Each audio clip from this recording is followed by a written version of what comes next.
Por el Grupo Parlamentario Socialista, señor Guillén, tiene la palabra.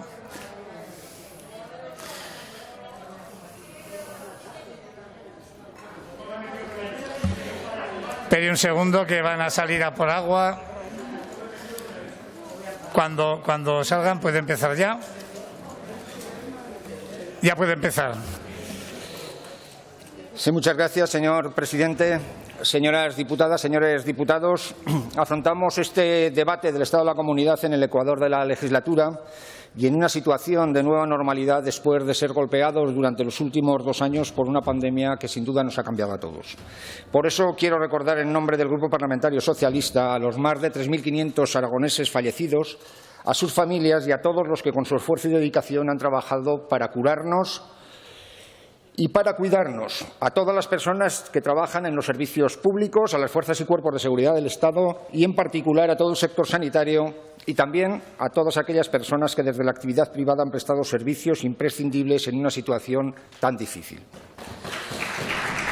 Permítanme también que, para contextualizar el momento político que vivimos, felicite al señor Lambán por su nueva reelección en el liderazgo del Partido de los Socialistas de Aragón.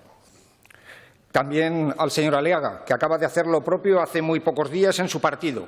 También a la señora Díaz, que hace un tiempo también revalidó su liderazgo en su partido, y también al señor Palacín, que no han hecho debates internos desde hace ya tiempo en el partido Chunta Aragonesista, pero que evidentemente está consolidado como líder de su formación.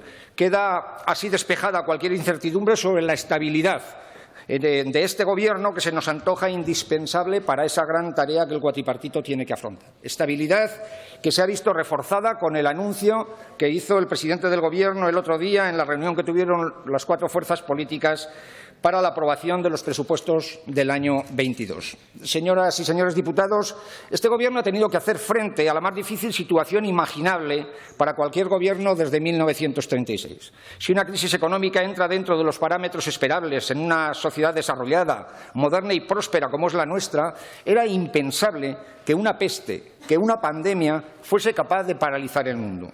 Y esta pandemia ha puesto a prueba la fortaleza de las comunidades autónomas. Ha visualizado la fortaleza de nuestro autogobierno, que ha desplegado todas las herramientas que nuestro estatuto nos permite, herramientas de tipo jurídico, herramientas de tipo económico o herramientas de tipo social. Y no ha sido fácil restringir puntualmente algunos derechos de los ciudadanos para controlar el virus. Ha sido una necesidad. Paralizar de facto la economía no ha sido tarea de buen gusto. Conectar medidas drásticas con el principio de legalidad que asiste a todos los ciudadanos tampoco ha sido un paseo militar. Pero el Gobierno de Aragón no ha escatimado ningún esfuerzo, ni ha dejado de implementar acciones con la sola finalidad de salvar la vida de muchos aragoneses. ¿Se han podido cometer errores? Seguro, como así lo reconocía el presidente del Gobierno, pero nadie podrá achacarle, señor Lambán, que todas sus actuaciones han sido dirigidas a salvaguardar el bien mayor, que es el derecho a la vida y a la salud de los ciudadanos. Es verdad que algunas fuerzas políticas le han acusado de restringir derechos sin apoyo legal, de generar legislación para no ser controlados por los tribunales. Pero lo realmente cierto es que, si bien la legislación estatal ha sido puesta en duda en una gran controversia jurídica en el seno del Tribunal Constitucional, por cierto, con un resultado de 6 magistrados a un lado y 4 magistrados al otro, y yo les aconsejo que se lean los votos particulares también de los 4 magistrados, la legislación aragonesa no ha recibido ninguna corrección en el ámbito de los tribunales. Las sentencias del Tribunal Constitucional dilucidan sobre el paraguas jurídico de la pandemia, clarificando si se debía optar por un estado de alarma o por un estado de excepción, ni más ni menos. Y en esta primera sentencia, señores de Vox, les dan parcialmente la razón, no totalmente. Y en la segunda sentencia, mientras Vox estaba pidiendo que se cerrase el Congreso de los Diputados por el contagio del señor Ortega Smith, a la vez estaban realizando una convención en Vistalegre y recurriendo al Tribunal Constitucional. Señor presidente, hay partidos que se erigen en defensores de la libertad y de los derechos fundamentales. Como venimos de décadas de la más absoluta ignorancia, en la que la publicidad nos daba a entender que la libertad consistía en dar brincos en un prado con chándal, en tomar bebidas alcohólicas o energéticas, en conducir descapotables con rubias o rubios despampanantes incorporados, o irse en avión al Quinto Pino, tal vez sorprenda que nuestra idea de libertad parte de la capacidad de regirse por la razón, de obedecer las leyes que el hombre como ser racional se ha impuesto y de la no dominación sobre los demás. Por cierto, que esperaremos gustosamente que la derecha y la ultraderecha definan su concepto de libertad para ver si, como los pensadores aristotélicos conciben una libertad discreta y cotidiana, en consecuencia la felicidad a la que aspiran, o bien si inspiran más en los estoicos, que entienden la libertad como la adaptación al orden del universo, o como los epicúreos, que se fundaron en la física atomista para darse una buena vida, libre de grandes preocupaciones y basada en el cálculo lúcido de los placeres y de los dolores, o bien entienden la libertad al modo de los moralistas, para quienes la libertad consiste en marchar por la senda que señalaban los preceptos divinos. En todo caso, hacer una ley mordaza para dificultar el derecho de manifestación, votar en contra de la ley de eutanasia que da libertad a los enfermos terminales para poner fin a su sufrimiento, u oponerse a que las mujeres tengan libertad para decidir en situaciones especiales sobre el aborto, no responde al principio liberal que ustedes, señor Morón y señor Beamonte, dicen defender. Pero dejando al lado estas diletancias jurídicas o estas ideas filosóficas sobre la libertad que poco tienen que ver con el concepto que defienden las democracias liberales, podemos decir con alegría que, aun en convivencia con el virus, si la situación sanitaria está normalizada, ha sido gracias a la fortaleza de nuestra sanidad pública, a los excelentes profesionales con los que cuenta nuestro sistema sanitario, gracias a la cooperación entre administraciones y la colaboración de las fuerzas políticas, pero también y sobre todo por la responsabilidad de todos los aragoneses, una sociedad civil que ha hecho gala de un patriotismo fuera de toda duda, al darse cuenta que la vacunación era un elemento fundamental para proteger su salud, pero sobre todo para proteger la salud de todos los conciudadanos. Por eso a mí me sorprendía esta mañana ver al señor Beamonte y al Partido Popular hablando de sanidad. Y yo le aconsejaría, señor Beamonte, que fuese un poco prudente cuando el Partido Popular habla de sanidad. Y sobre todo de la sanidad en Teruel. Porque decía usted, ¿y qué tiene el Gobierno con Teruel? Le voy a contestar, compromiso. Han sido gobiernos socialistas los que hicieron el Centro de Salud del Ensanche, el Centro de Salud Rural y el Centro para la Salud Mental. Es este Gobierno el que está haciendo los hospitales de Teruel y de Alcañiz. Y será este Gobierno el que pondrá radioterapia en Teruel. Esa que tanto les preocupa ahora, pero que tampoco les preocupó desde el año 11 hasta el año 15. Y decía usted, y en Andorra, se lo decía el señor Aliaga, el desempleo en Andorra, en la comarca de Andorra, en estos momentos ha bajado de 500 a 380 personas en toda la cuenca. Se están recibiendo las ayudas del MINER. Está en concurso el nudo Mudéjar, 1.300 megavatios. 92,37 millones de euros vendrán para 34 municipios. ¿Y ustedes qué hicieron en Andorra, señor Beamonte? Le voy a decir lo que hicieron. Devolvieron un expediente fundamental para el desarrollo de la comarca, como fue la elevación de aguas del Ebro a Andorra. Pero ahora mi pregunta es, ¿qué tiene el Partido Popular con Teruel, señor Beamonte? Y se lo voy a decir.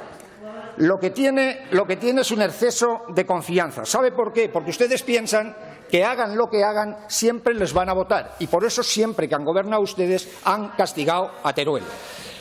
Porque les voy a decir lo que hicieron ustedes. Ustedes inventaron un riesgo sísmico para no hacer el hospital de Teruel. Ustedes quisieron hacer un hospital privado en Alcañiz. Ustedes jubilaron médicos forzosamente a los 65 años.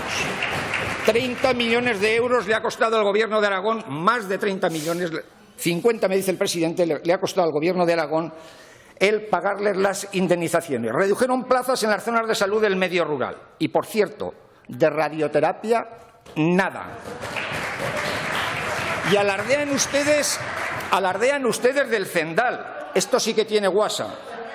Alardean del Zendal. Oiga, por favor. Acaban de entrar, yo creo que han estado muy atentos, probablemente fuera, pero que sepan todo, vamos a seguir escuchándolo. Gracias. Digo que alardean ustedes del Zendal, señor Beamonte. Fíjese qué excelente hospital es el Zendal, que la señora Ayuso, con el cariño que le tiene a Pedro Sánchez, le ha ofrecido el presunto hospital porque no sabe lo que hacer con él. Así que lo de ustedes es todo un ejemplo de gestión sanitaria. Señor presidente, señorías,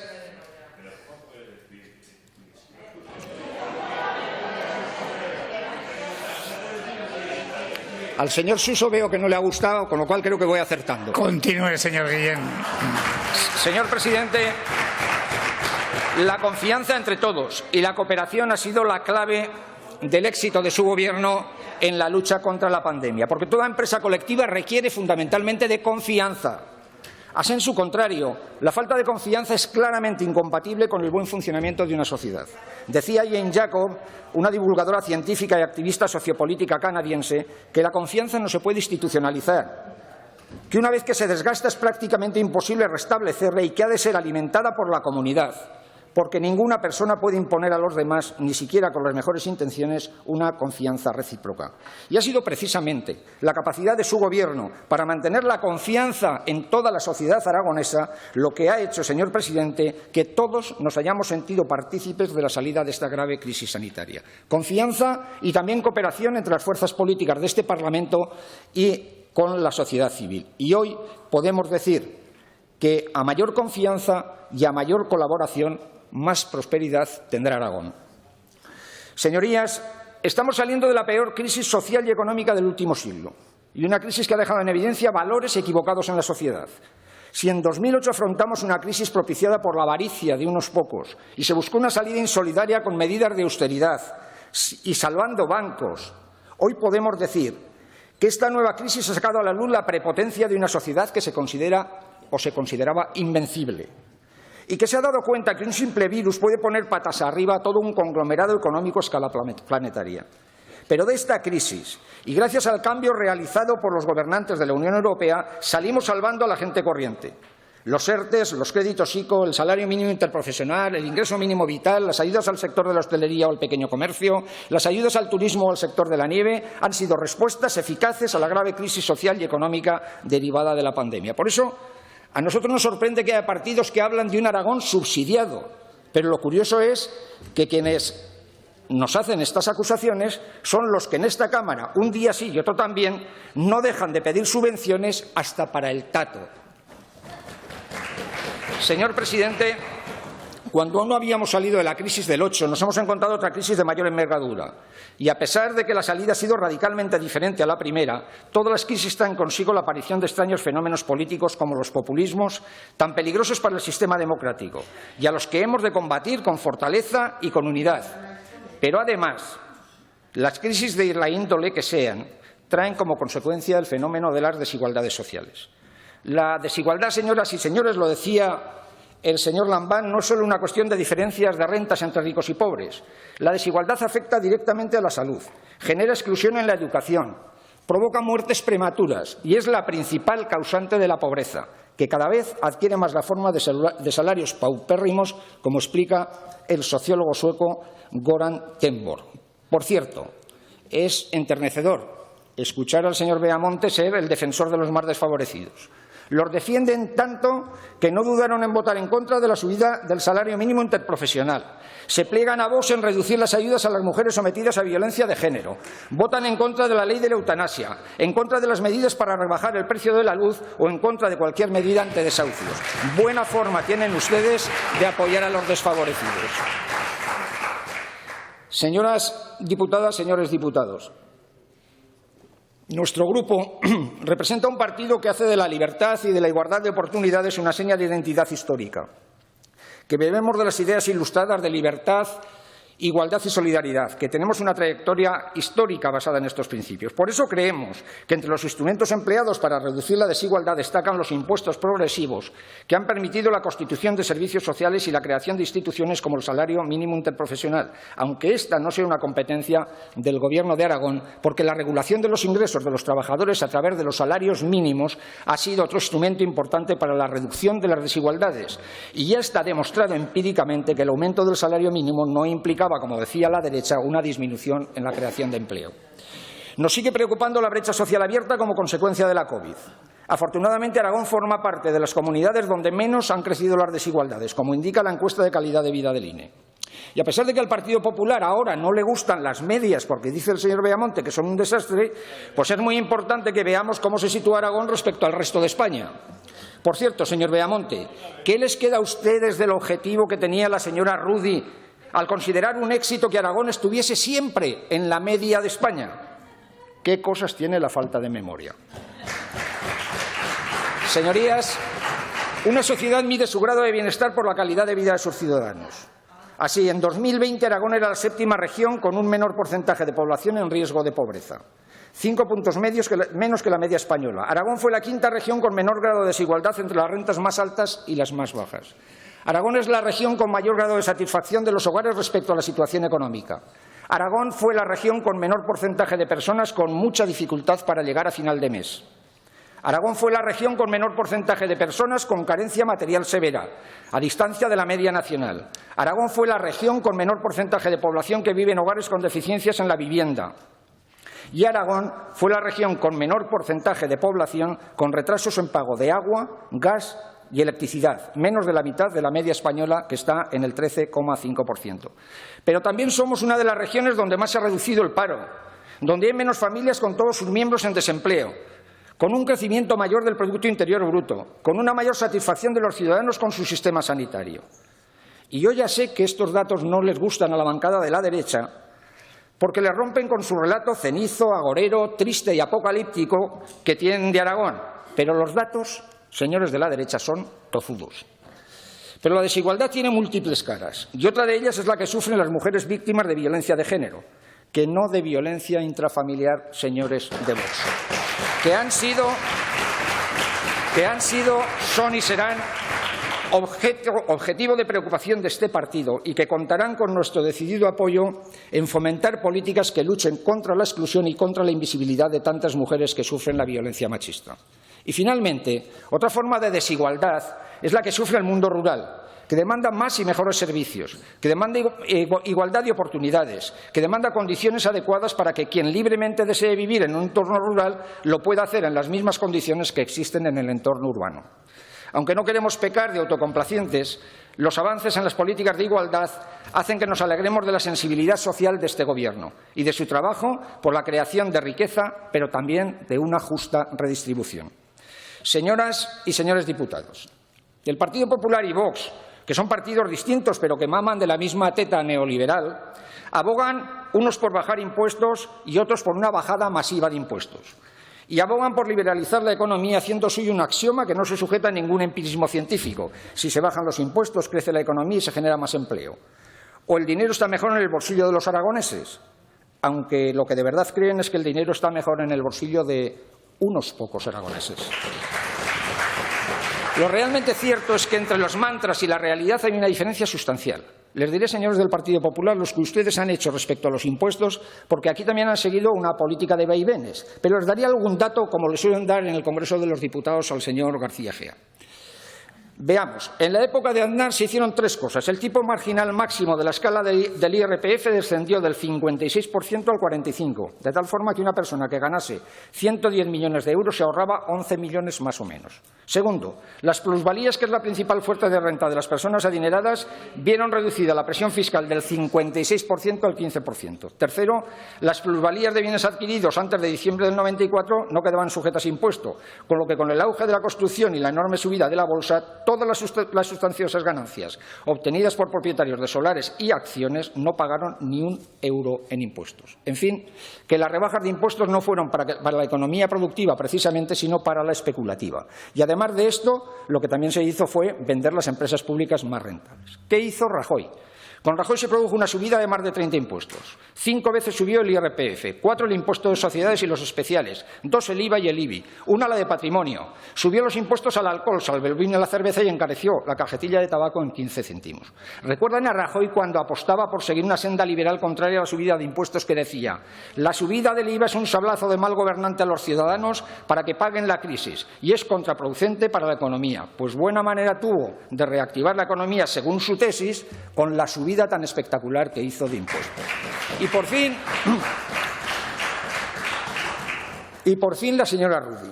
incumplieron su promesa de bajar sucesiones. En su presupuesto lo más significativo eran las deducciones fiscales para que la gente se hiciera seguros privados de salud, como hizo en la Ley 2/2014 de 23 de enero de medidas fiscales y administrativas de la Comunidad Autónoma de Aragón. Por si fuera poco, aprobaron en el año 14 la Ley del ICA, que por cierto este Gobierno va a aprobar para rebajar la recaudación precisamente por ese concepto, para mayor contradicción entre lo que ustedes dicen y lo que realmente hacen cuando gobiernan. Estaban tan satisfechos, además de lo que hacían, que en lugar de un consejero de Economía tuvieron 3. Señor Beamonte, usted ha hecho la cuadratura del círculo esta mañana. Ha exigido bajar impuestos, aumentar el gasto y bajar la deuda. Pero lo cierto es que ustedes subieron impuestos, bajaron el gasto y aumentaron la deuda. Y sobre la ruina de Aragón de la que hablaba esta mañana le diré también algo. Mire, el paro en el 2015 se lo encontró el señor Lambán en 110.800 aragoneses. Hoy estamos en 63.000. 2. Su gestión de las cuentas públicas, no lo digo yo, lo dice la Cámara de Cuentas, fue un desastre. 3. El paro juvenil estaba en el 2015 en el 44,84%. Hoy está en el 25%. 4. Su buque insignia para sacar y reflotar la economía de Aragón fue el Plan Impulso, que iba a generar 4.000 empleos y terminó pagando nóminas. Y 5. Deuda pública. En 4 años el Partido Popular aumentó la deuda de Aragón en más de 3.000 millones de euros. Este Gobierno en 6 años lleva 2.000 millones de euros. Si eso no era ruina y la ruina es hoy, es que en algo se está equivocando, señor Beamonte. Señores del Partido Popular, señores del Partido Popular, el Gobierno ha demostrado que, lejos de ser un obstáculo para que la empresa genere riqueza y empleo, acompaña con sus medidas legislativas y de gestión a todos los emprendedores que quieren formar empresas, haciendo de Aragón una tierra atractiva para invertir, como lo ha demostrado el presidente a lo largo de su intervención. Lo que no es incompatible con la convicción que tiene este partido, al que tengo el honor de representar en este debate, a no renunciar nunca al propósito de crear una sociedad menos injusta y más estable. Y además, no lo quiere hacer solo, lo quiere hacer acompañado de todos los que creen en la necesidad de generar riqueza y de repartirla justamente. Y en ello incluyo a partidos políticos de esta Cámara y a la sociedad civil. Y por eso, la estrategia aragonesa para la recuperación social y económica, para la que usted ha pedido a todas las fuerzas políticas y agentes sociales una revisión para adaptarla a los nuevos tiempos, es un instrumento que va en la línea de lo que nosotros estamos defendiendo. Por eso no llego a entender tampoco su posición, señor Beamonte. Ustedes alardean de que fueron los artífices de la estrategia, pero a la vez hoy se niegan a ayudar al Gobierno a desarrollar o a modificar esa estrategia. En algo no le he llegado a entender. En este sentido, quiero agradecer la labor del Grupo Parlamentario de Ciudadanos, que participó en esa elaboración de la estrategia aragonesa con ánimo constructivo y participativo y colaborando en la elaboración de los anteriores presupuestos. Son algunas las cosas que nos diferencian, señor Pérez, tanto en materia fiscal o en materia educativa, por ejemplo, pero en su buen talante y en su actitud en esta Cámara han sido capaces de hacer oposición y control al Gobierno construyendo, no destruyendo. Y por eso quería darle las gracias tras un momento tan difícil como el que hemos pasado con esta pandemia. Señor presidente, para Aragón los fondos europeos son imprescindibles. Unos fondos defendidos por el presidente Sánchez y de cuya recepción nada podrán alardear los partidos de la derecha, cuyos representantes solo han intentado permanentemente boicotearlos en una actitud antipatriótica que responde tan solo en poner sus intereses partidistas por encima de los intereses de España y de Aragón.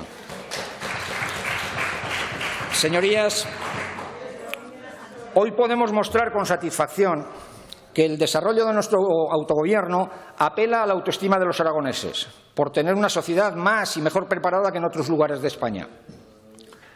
Y para avanzar también en ese modelo de sociedad, contamos con un Gobierno serio, responsable y ejemplar a la hora de defender los intereses de Aragón y de los aragoneses.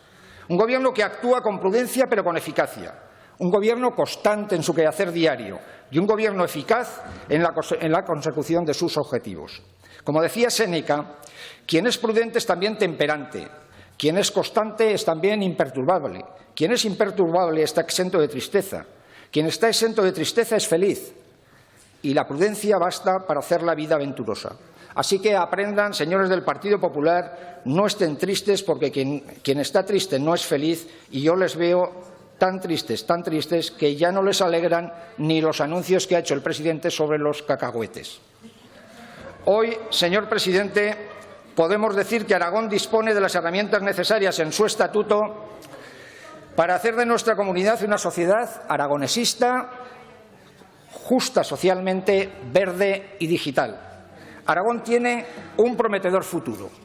Tiene un Gobierno con una hoja de ruta fiable, convincente, que se orienta hacia la modernización de nuestro tejido productivo mediante el fortalecimiento de nuestro sistema educativo y, en especial, de la formación profesional, la digitalización de nuestras empresas y la transición hacia una economía verde, es decir, sostenible medioambientalmente, hacia una economía competitiva y de alto valor añadido. Y tiene un Gobierno que lucha contra las desigualdades para hacer de nuestra tierra una sociedad más justa y equitativa. Un Gobierno que trabaja por el reequilibrio territorial para hacer frente a la lacra de la despoblación mediante la implantación de servicios de calidad en las zonas rurales. Por eso reivindica, señor presidente, y hace bien en hacerlo, y lo quiere hacer además con el apoyo de toda esta Cámara, porque eso es lo que nos dará más fuerza para negociar en Madrid, un modelo de financiación autonómica que posibilite mantener los servicios públicos en una tierra donde su implantación es más costosa desde el punto de vista económico. Y para la consecución de estos objetivos, Aragón cuenta con una sociedad fuerte, orgullosa de sí misma, cuenta con un Gobierno comprometido y quiere contar con la colaboración de todos, también de ustedes, también de los partidos de la oposición, porque todos somos necesarios. Conocemos los retos, tenemos las herramientas para afrontarlos con la razón y con la pasión política que nos acompaña, y contamos con la cohesión de nuestra sociedad, la estabilidad política del cuatripartito y la responsabilidad de la oposición, que debe entender que en este reto todos tenemos mucho que aportar. Señor presidente, ha hecho un llamamiento al pacto, al acuerdo entre todos, porque todos juntos somos más fuertes. Un llamamiento a acordar 15 puntos que el Gobierno considera necesarios para el futuro de Aragón. Ya hemos visto esta mañana que algunos partidos, fundamentalmente el Partido Popular y Vox, con excusas de mal pagador, se apartan del consenso. Allá cada cual. Pero sí quiero recordarles que las personas se caracterizan por su responsabilidad, porque tienen la virtud no solo de tomar una serie de decisiones de manera consciente, sino también de asumir las consecuencias que tengan las citadas decisiones y de responder de las mismas ante quien corresponda en cada momento. Ustedes responderán de su irresponsabilidad en las urnas. Cuente, señor presidente, con el esfuerzo, con el ímpetu y con la fortaleza del grupo político que representa a una mayoría de aragoneses que nos dieron su confianza en las elecciones de 2019. Así que termino con esto. Ánimo, fuerza y templanza, señor presidente. Gracias, señor Guillén.